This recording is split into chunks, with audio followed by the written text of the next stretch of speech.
Good morning, good evening, good afternoon, and remember, Context is Everything Media Network founder and CEO John Michael reading a textbook cover to cover. I'm not sure what it says on the back of that sticky note. Chords to a song. I write music. What a time to mention that. This is a song that I wrote. Chords. The words, I don't know if I know them yet. Gonna read the textbook. Going to review yesterday's reading, which is what I'm going to do right now because context is everything. And since context is everything, I should review what I did yesterday, what we covered yesterday, so that we can understand today more fully. Yesterday's reading, chapter 14, section 2. Today, chapter 14, section 3. Yesterday, Northern European Renaissance. This is the review. The Northern European Renaissance began in the prosperous cities of Flanders in the 1400s. Gradually spread to other parts of Northern Europe.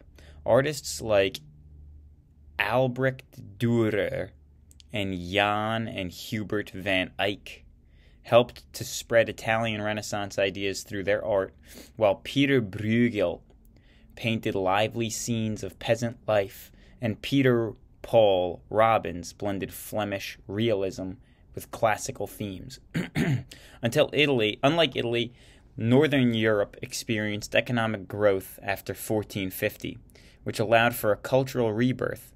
Northern humanists, such as Dutch priest Desiderius Erasmus, were inspired by Italian Renaissance ideas and helped to spread them throughout Northern Europe.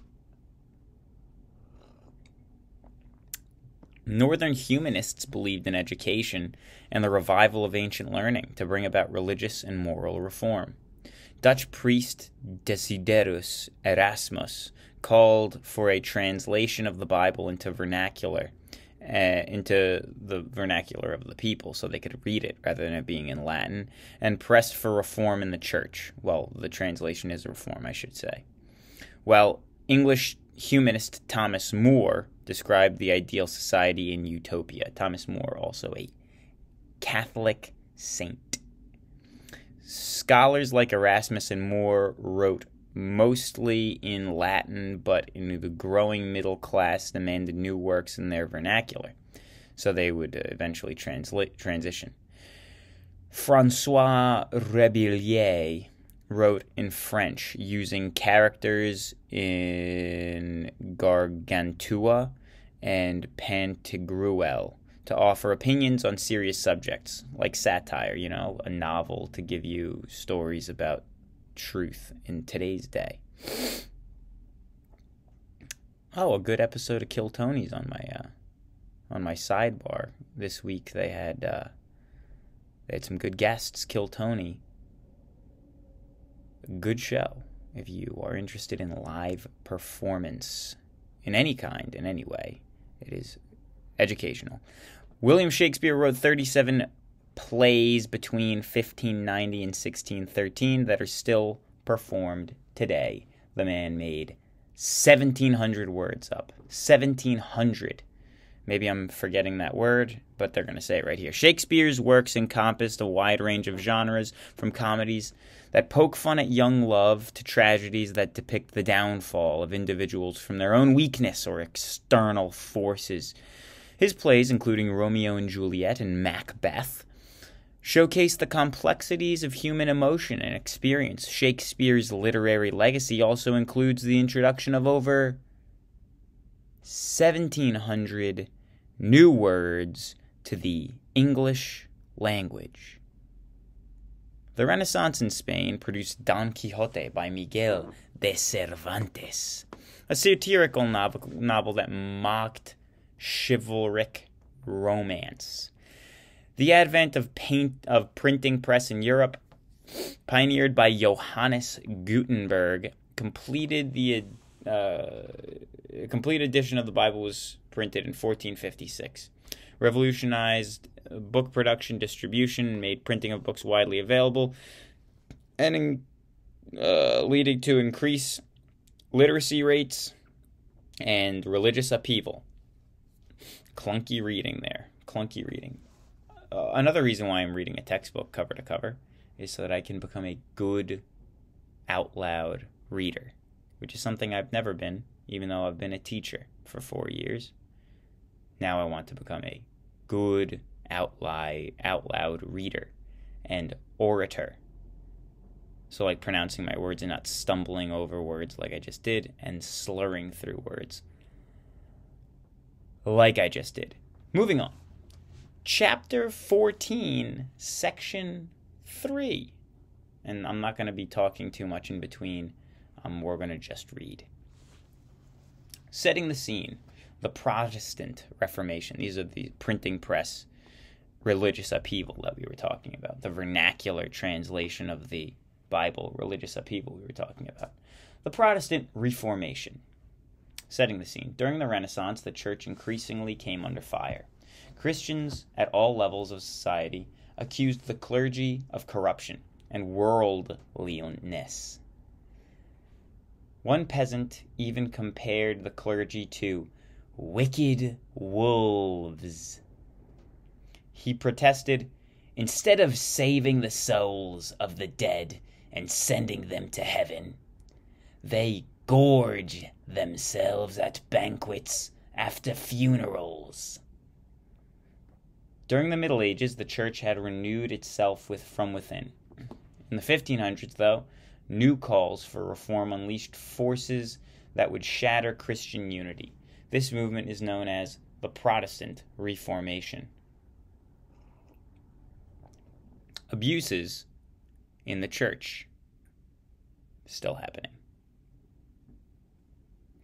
Beginning in the Middle Ages, the church had become increasingly caught up in worldly affairs.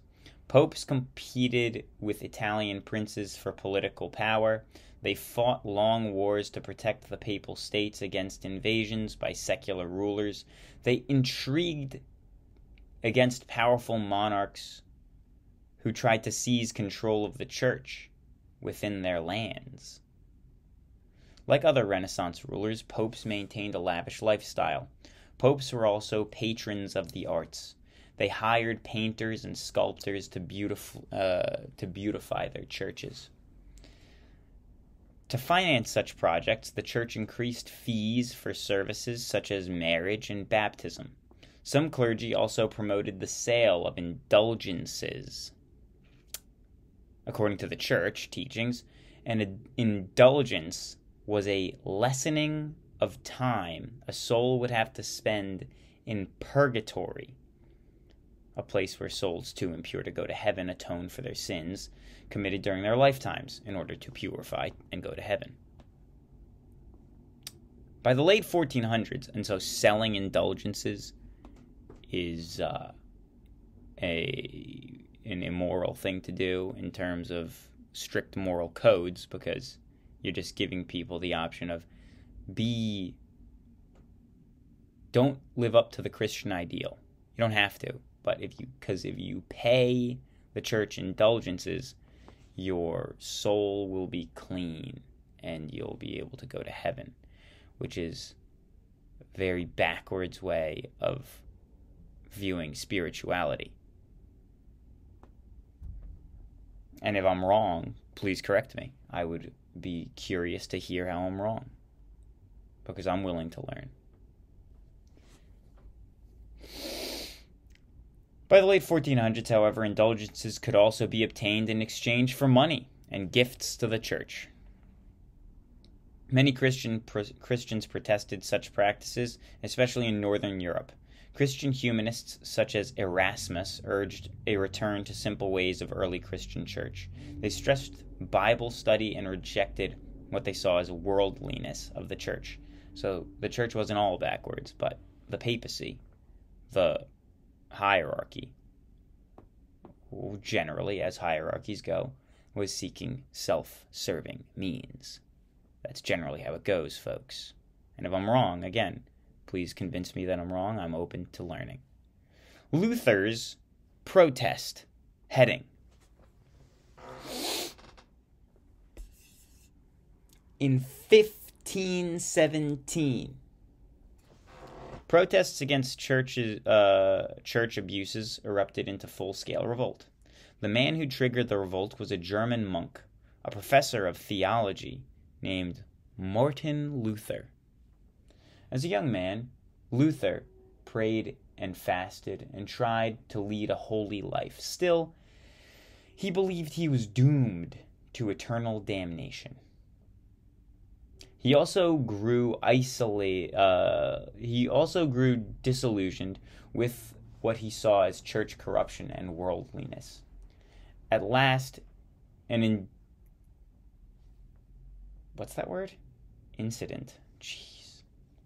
last, an incident in the town of Wittenberg prompted him to take action.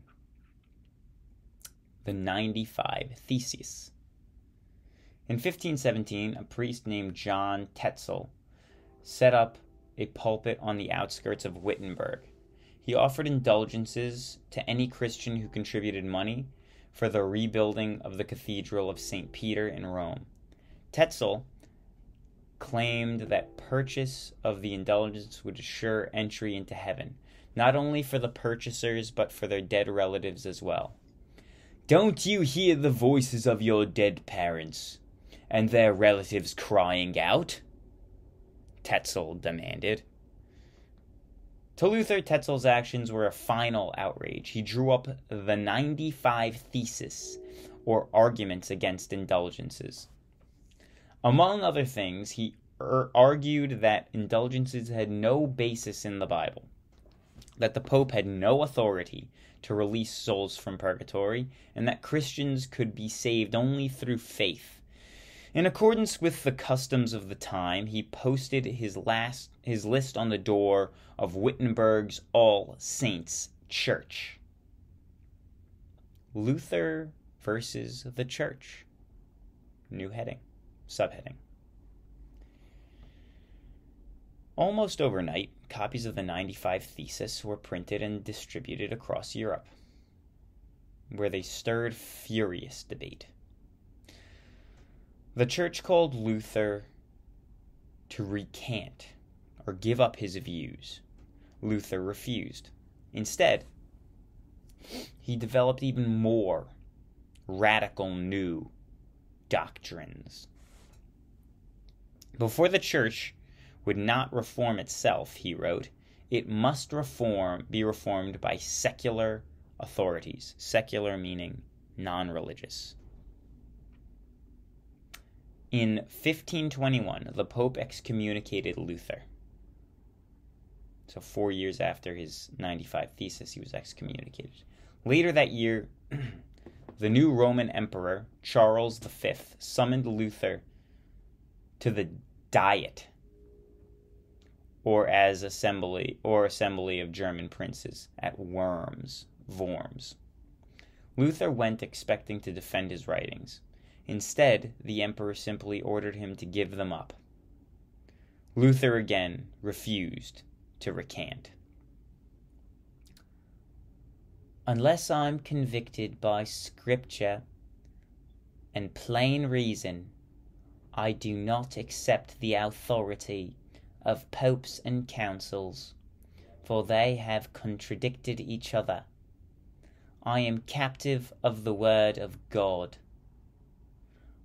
I cannot and will not recant anything, for to go against conscience is neither right nor safe."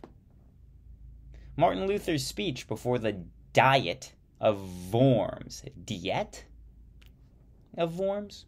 Charles declared Luther an outlaw, making it a crime for anyone in the empire to give him food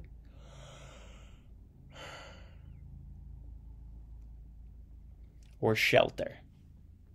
Still, Luther had many powerful supporters. One prince hid him in his castle at Wartburg. Luther remained in hiding for nearly a year.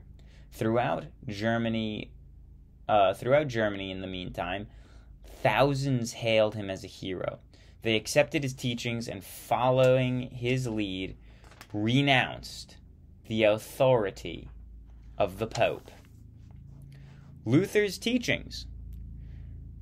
Subheading. Luther lived from 1483 to 1546, by the way. At the heart of Luther's teachings were several beliefs.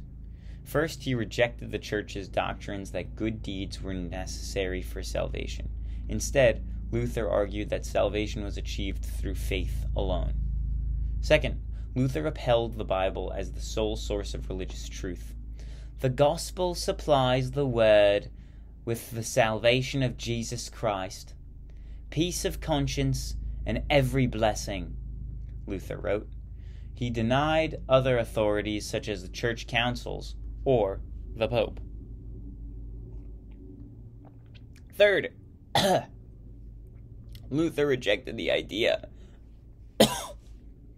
that the priest in the church hierarchy had special powers. Instead, he talked of a priesthood of all believers. All Christians, he said, had equal access to God through faith and the Bible.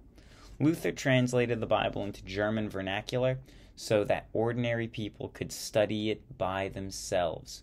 Every town, he said, should have a school that girls and boys could learn to read the Bible. Luther called for other practices of Catholic Church to be modified. He rejected 5 of the 7 sacraments because the Bible did not mention them. He banned indulgences, confessions, pilgrimages, and other prayers to saints. He simplified the elaborate ritual of the Mass and instead emphasized the sermon. And he permitted the clergy to marry. These and other changes were adopted by Lutheran churches that were set up by Luther's followers. Lutheran Church, Martin Luther. Spread of Lutheran ideas. New heading. Spread of Lutheran ideas. Luther's ideas found a fertile field in northern Germany and Scandinavia. While the new printing presses spread Luther's writings, fiery preachers denounced church abuses. By 1530, the Lutherans were using a new name, Protestant, for those who protested papal authority. Widespread support. Subheading. Under Spread of Lutheran Ideas.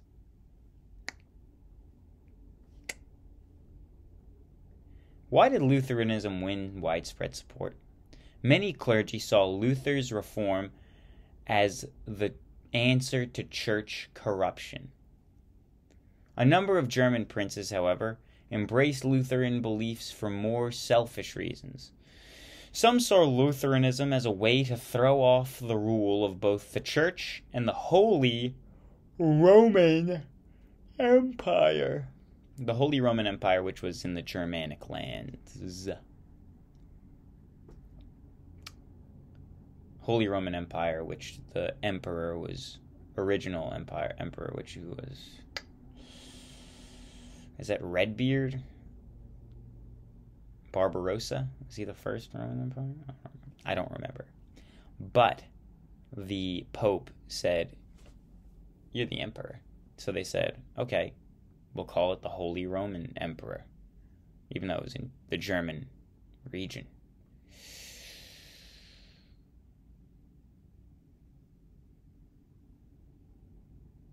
Peasant revolts. Many peasants also took up Luther's banner. They hoped to gain his support for social and economic change. In 1524, a peasant revolt erupted across Germany. The rebels called for an end to serfdom and demanded other changes in the harsh lives. Luther, however, strongly favored social order and respect for political authority. As the peasant revolts grew more violent, Luther denounced it. With his support, nobles suppressed the rebellion, killing tens of thousands of people and leaving thousands more homeless. Yikes. the Peace of Augsburg. During the 1530s and 1540s, Holy Roman Emperor Charles V tried to force Lutheran princes back into the Catholic Church, but with little success. Finally, after a number of brief wars, Charles and the princes reached... Oh my goodness, I'm sorry. Finally, after a number of brief wars, Charles and his princes reached a settlement. The Peace of Augsburg, signed in 1555, allowed for each prince to decide which religion, Catholic or Lutheran, would be followed in his lands. Most northern German states chose Lutheranism. The south remained largely Catholic. John Calvin. Heading. The most important reformer to follow Martin Luther was John Calvin. Calvin had a logical, razor-sharp mind. His ideas had a profound effect on the direction of the Reformation. Teachings of Calvin. Calvin was born in France and trained as a priest and lawyer. In 1536, Calvin published the Institutes of Christian Religion. In this book, which was read by Protestants everywhere, he set forth religious beliefs. He also provided advice on how to organize and run a Protestant church. Like Luther, Calvin believed that salvation was gained through faith alone. He too regarded the Bible as the only source of religious truth, but Calvin put forth a number of ideas of his own. He preached predestination, the idea that God had long ago determined who would gain salvation. To Calvinists, the world was divided into two kinds of people, saints and sinners. Calvinists tried to live like saints, believing that only those who were saved could live truly Christian lives. Calvin's Geneva. In 1541, Protestants in the city-state of Geneva, in Switzerland, asked Calvin to lead their community. In keeping with his teachings, Calvin set up a theocracy, or a government run by the church leaders. Calvin's followers in Geneva came to see themselves as the new chosen people, entrusted by God to build a truly Christian society. Calvinists stressed hard work, discipline, thrift, honesty, morality. Citizens faced fines or other harsh punishments for offenses such as fighting, swearing, laughing in church, or dancing. Calvin chose theaters and Calvin closed theaters and frowned on elaborate dress. To Protestants, this emphasis on strict morality made Calvinist Geneva seem a model community. Like Luther, Calvin believed in religious education for girls as well as for boys. Women, he felt, should read the Bible in private. Calvin also allowed women to sing in church, a practice that many church leaders criticized. Spread of Calvinism. And this is the last section for the day, folks. Thank you for joining us, and I hope to see you again soon. Reformers from all over Europe visited Geneva and then returned home to spread Calvin's ideas. By late 1500s, Calvinism had taken root in Germany, France, and the Netherlands, England, and Scotland. This new challenge for the Roman Catholic Church set off bloody wars of religion across Europe. In Germany, Calvinists faced opposition not only from Catholics, but from Lutherans as well. In France, wars raged between French Calvinists called Huguenots and Catholics. Calvinists in the Netherlands organized Dutch Reformed Church to avoid persecution. Field preachers gave sermons in the countryside away from the eyes of town authorities. In Scotland, a country that I personally enjoy, a Calvinist preacher named John Knox led a religious rebellion. Under Knox, Scottish Protestants overthrew their Catholic queen. They then set up Scottish Presbyterian Church. Folks, thank you for joining me today. I hope you have a wonderful day and enjoy the weather.